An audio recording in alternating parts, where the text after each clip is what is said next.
Once they get a look at this, they'll be all over me. So They love me. I'm sure they haven't seen it yet, have they? No, they were just talking about it. They didn't see it. Boring my. Ready? What? Ready? Okay, we just roll with it? Okay.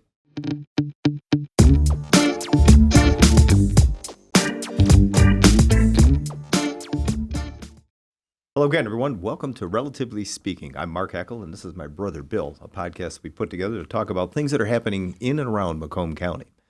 Interesting enough, I already heard from one of the top podcasts in the state of Michigan was promoting our program, Bill. I don't know if you heard that. Yeah, I did. It was very nice of them. Very kind of Very them. nice Very of kind. Drew and Mike to mention our show. Yeah. We appreciate it. We like to, get. We're not in there.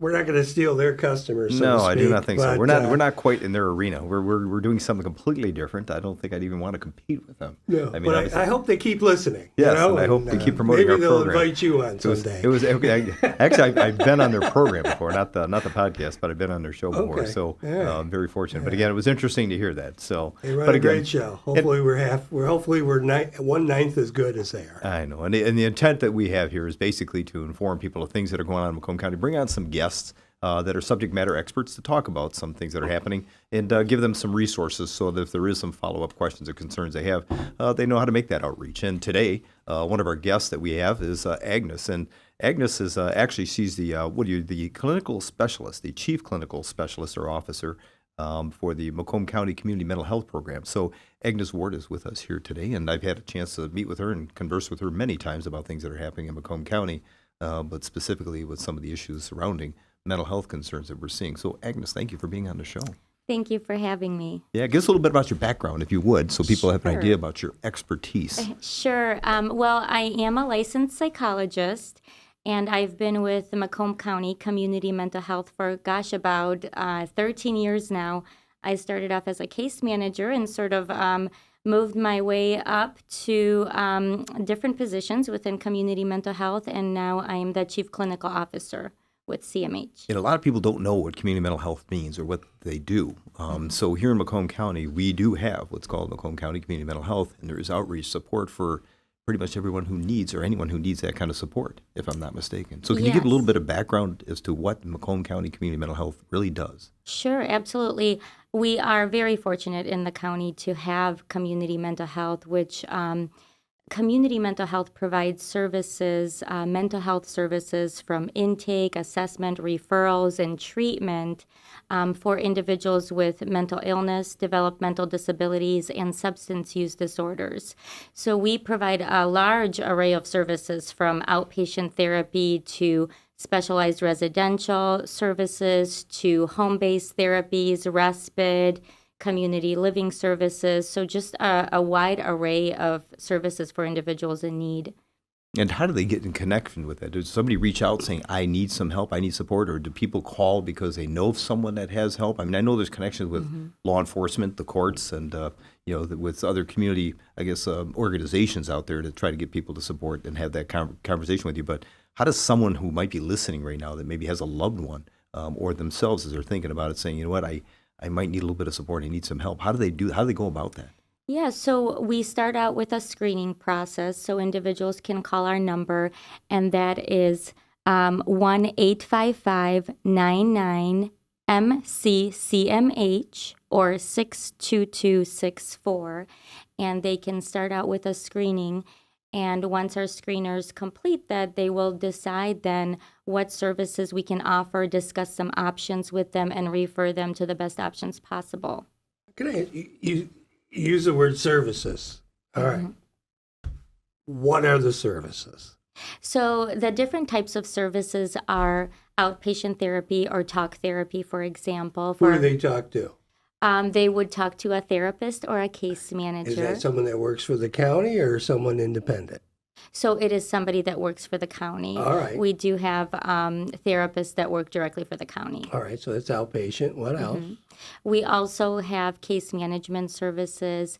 So those services are for linking to different types of services. For example, if individuals need housing, food assistance, if they need some kind of community inclusion, if children need to get involved in maybe some educational assistance in different types of community activities, outings in addition to their mental health treatment, our case managers can arrange for all of that.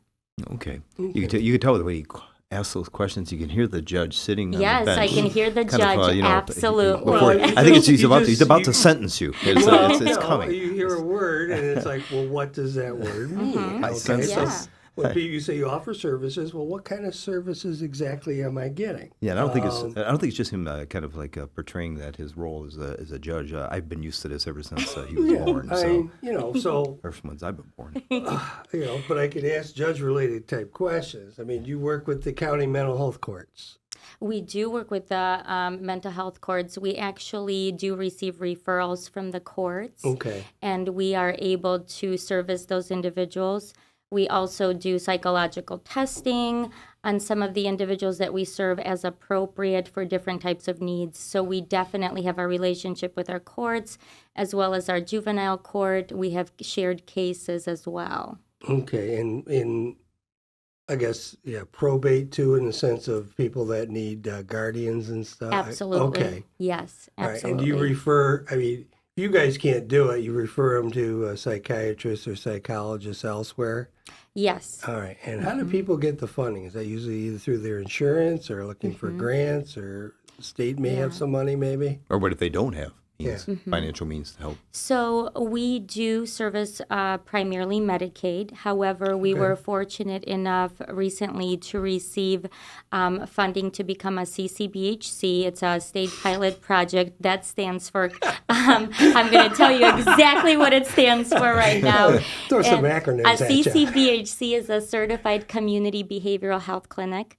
So what that means, it's basically allows us to be more integrated in our services. So not only to focus on behavioral health, but also to focus on medical care.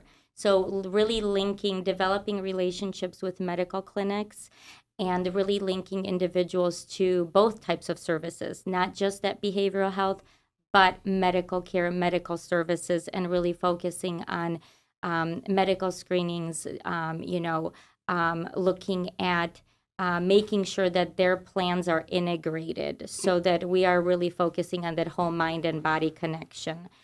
So we are able to provide a wider variety of services now. Are you doing counseling stuff? Is that both in person and online? You guys do online stuff? Yes, we absolutely do both. It depends on what the individual requests and feels comfortable with. Okay. Has it online started as a result of this pandemic, or is that something you did prior to? It actually largely started as a result of the pandemic, and it really has continued on because some individuals don't feel comfortable coming into the office still. So we really tailor the therapy to fit their needs. On a side note, I don't know if people realize this, but the jail itself now, when it comes to visitation, it's all virtual. They don't have to. Yeah. People do not visit people at the jail anymore. They do it through some time that they have allotted through that visual opportunity to go ahead and visit their loved ones. They don't come to the jail. Kind of like in yes, the pandemic started. There's a scene in Spaceballs where he's anyway. Yeah, I missed that movie. Great but again, movie.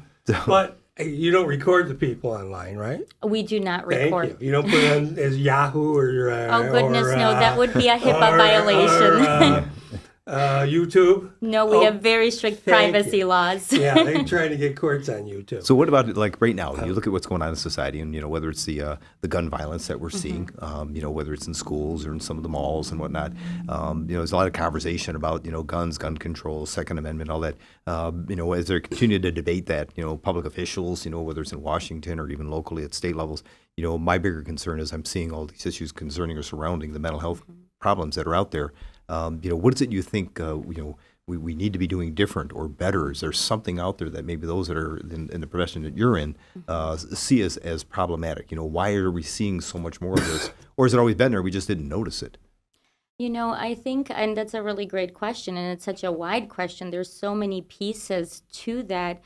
I think that, the role that we've taken on, we've seen this within CMH, and the role we've really taken on is to support the schools and to really provide the treatment for these kids, whether it be a threat that they're making, if they're getting expelled from school. It's really to be there to service them and provide the treatment. And a lot of times that focuses on educating the child, the parents.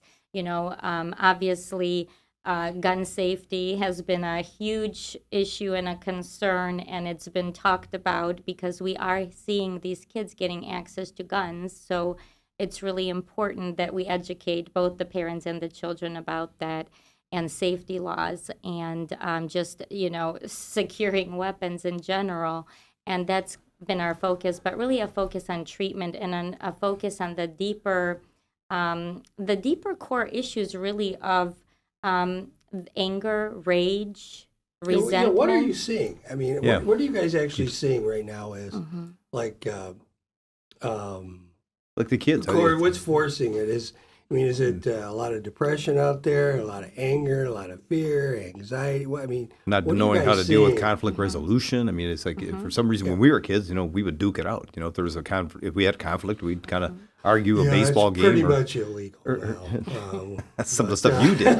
That was the stuff you did. Okay, me, I was more the grappler. He was the thrower. Discipline, He was the thrower. and that's a lot of those are not. I'd have to sentence you on that. But again, it was far different No. when we were kids. You Yeah, never no, saw some of the and stuff. or people even got to talked about it. realize that that's on all aspects in life. What Yeah. we did and grew up in as children, and how our parents treat us, how we treat each other, how we go out with how we treat women, how we treat people different. It's all changed, and you got to just deal with it. It's like cars have all changed. Okay, Right, but the No one can violence fix a associated car with it, anymore. it's like, how But- do we? But how do you deal? What are you actually seeing as coming in, calling, visiting your office these days?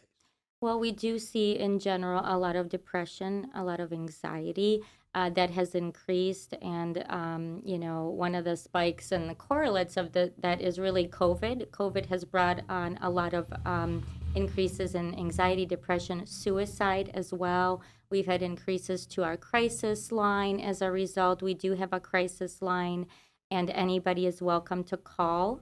And I'm going to give you the number. Crisis line, get ready. Crisis It's line.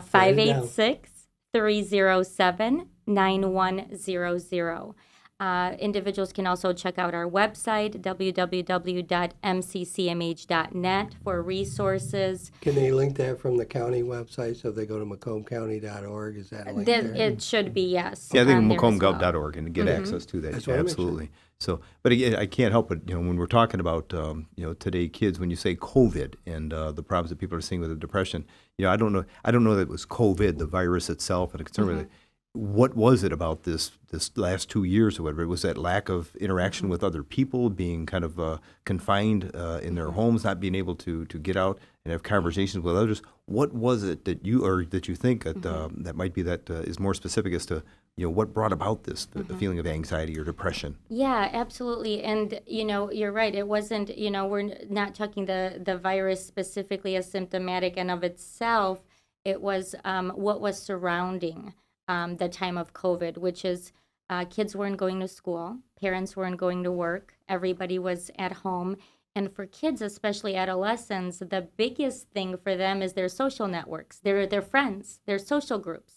They didn't have that. School is also a way of connecting with your friends. Everybody was just at home, and kids were isolated. Kids also, I think there was, COVID and being home together. In some families brought out some wonderful things. Parents played games with their kids, and they spent more quality time with their children. But at its worst, COVID also brought about or amplified situations where perhaps family violence, substance use disorders were more prominent, domestic violence exacerbated. So all of those household issues, when you have individuals at home together, they can be really good or they can be not so good. I reflect on that as I was watching this play out. I kept thinking about when we were kids. There's no way I could have dealt with that. I mean, that would have been a very difficult thing for me. my only claim to fame. This guy was the one I that had had no all friends, so A's. I coulda got through But it. again, he was the all A student. I He was could sit. good. He could sit I at was home, good. read books all the Yeah, time, yeah, comic good. books, any kind of book, back of baseball Yeah, cards. leave me alone. It didn't matter. Leave me alone. But I was the kid. My only claim to fame was I never missed a day of school, K through 12, Mm-hmm. and it was interesting. Not that I planned on it, but I didn't because of the reasons you're talking about. I loved being around other kids. I loved interacting and have probably the reason I want to be around other kids is so I can get away from this kid. But the reality was I loved that interaction, and so watching that play out and seeing what kids were going through. It was almost like, you couldn't help but think that has to play on a lot of these kids' minds, not being able to do that. So I do believe that had something to do with some of this, I guess, mental health issues that we're seeing, especially with kids. What are you seeing like for age and gender? Is it one specific, or is it all over the board, or what's Yeah. what's typical and what's atypical, so to speak? Well, I think, in general, it's across the board. Women or females tend to be more sensitive in nature, and it's also more socially acceptable for females to talk about mental health and to talk about feelings. So women are more apt to talk about those things. For men or for boys, and depending on culture, it might be not as acceptable and a little bit harder to talk about feeling stressed, depressed, anxious. Research also shows that men tend to depressive symptoms or anxiety symptoms might tend to come out more in psychosomatic complaints, which means where you are It's a fancy word.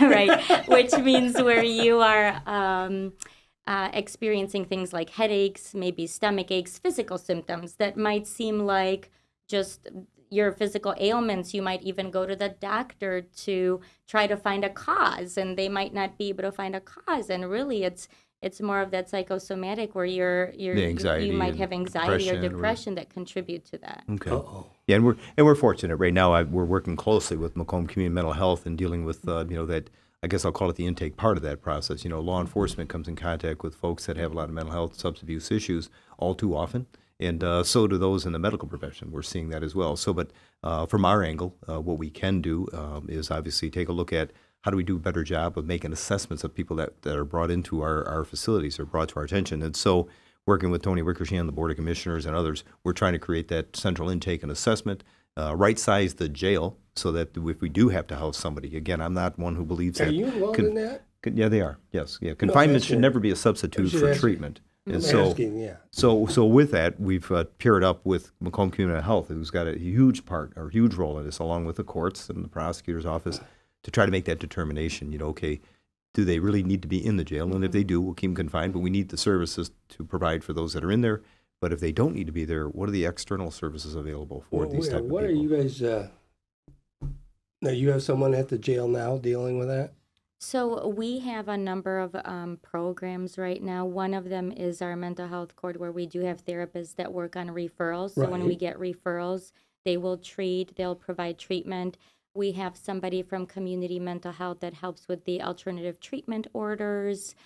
So we work with that, as well as our psychologist, who will sign off on the paperwork that's required to put somebody on a treatment order, along with our psychiatrists.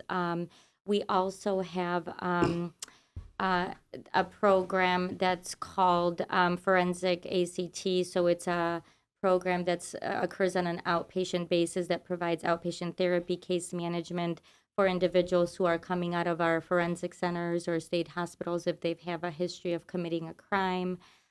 So those are some things where we are really trying to provide treatment, because we do recognize that some individuals may not belong in jails and prisons. They really Right. need that mental health care, and staff working at the jails and prisons really need to be educated when they see symptoms or they think somebody's acting out, being really behavioral, aggressive.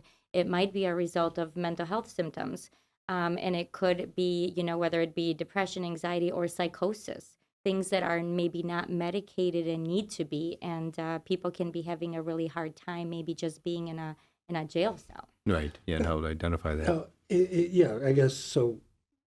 You got the jail intake going on. How do you guys fund all this? How's this all funded? So a lot of this is, again, we are a Medicaid provider. We do take private insurance now through our CCBHC, the Certified Community Behavioral Health Center. We do have some funds that are allotted where we are able to provide treatment for individuals in need through whether it be grant funding or certain types of allotted funding. State, Yes. federal. Yeah. Does And I the gotta believe county this- donate Uh-huh. some? And I got to believe there's got to be an enhancement to that with everything we're talking about right now with all these situations we're seeing around the country, that there's probably going to be more effort put towards more funding towards mental health programs, Okay. and specifically those that do come in contact with law enforcement. So I'm excited about it, and again, fortunately we have folks like yourself working at Macomb Community Mental Health that truly understand it, but also are partnering with us to help better educate us, so we're making the right decisions and trying to head down the right path to do the right things for folks that we come in contact with. Agnes, I also understand that you're in the midst of possibly writing a book. Is this correct? Well, yes, I am. I did get a wonderful opportunity to be able to write a self-help book for individuals who would like to change behaviors, anything that they are working on, as we all might want to change, whether it be quitting smoking, maybe getting on a diet, eating healthier, whatever it might be. It's actually a workbook, a self-help book with exercises that helps individuals work through whatever they're trying to change. Will this be available for Christmas so I can get my brother a copy? It's a Yes, Christmas it present? will. Okay, all right. I just want to make sure. So, and you'll get us that Well, at least information. one of us knows how to read. Might actually figure out some of the words. And one of us, Okay, and it's a good thing one of us does, because they're going to need to. There's a dictionary on your Let's phone. see. I want to see the workbook product after you're done, by the way. So, Now let's say if you were able, someone walks in with a pot of money, okay, and says you can spend it. Where do you want to spend it, and what you do? Where do you think it should be going? Gosh, there's just so many different things, and we provide such a wide array of services. There's always something extra that we can give. Like I said, I think that just in general, there's a shortage of mental health professionals right now. So Is that from college or just people not getting involved? Or I what? think, just there's the increased need has really left a lot of agencies, there's more people coming in than can provide services. So we Okay. have now this imbalance of, mental health providers. are there job openings right now at Macomb Community Mental We Health? do. We Okay. absolutely have job openings. So we're always looking for individuals to help the people that we serve. So that is a big need. We have, large needs in all of our programs because we want to make sure that we're serving people sufficiently, that we're serving them quickly, that we're giving them the appropriate levels of care. So there's a lot of, there's a lot of need, and we have a lot of specialty populations, like we said, the jails. We have children. We've been able to bring a great program now, Teacher's Pet, where we're able to link kids with dogs, shelter dogs, and we're able to do the sensory type program. So we're always looking for new and creative ways to engage people and to help people. You guys go to the various hospitals or facilities? I know there's one right next to the court.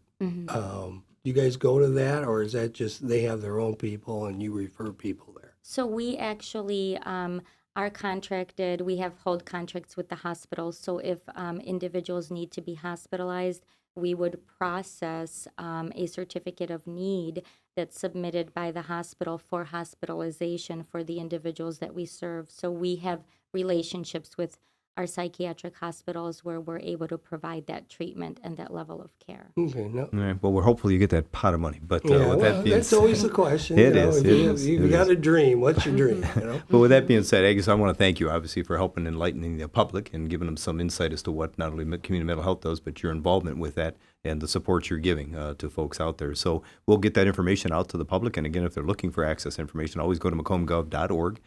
We'll have an icon and information there that people can connect to Macomb Community Health for services, and even those that might be looking for employment opportunities, now that you mentioned that. So Yeah. again, we want to thank you, our brother Bill and myself, for tuning into Relatively Speaking. And once again, remember to keep you and your family healthy.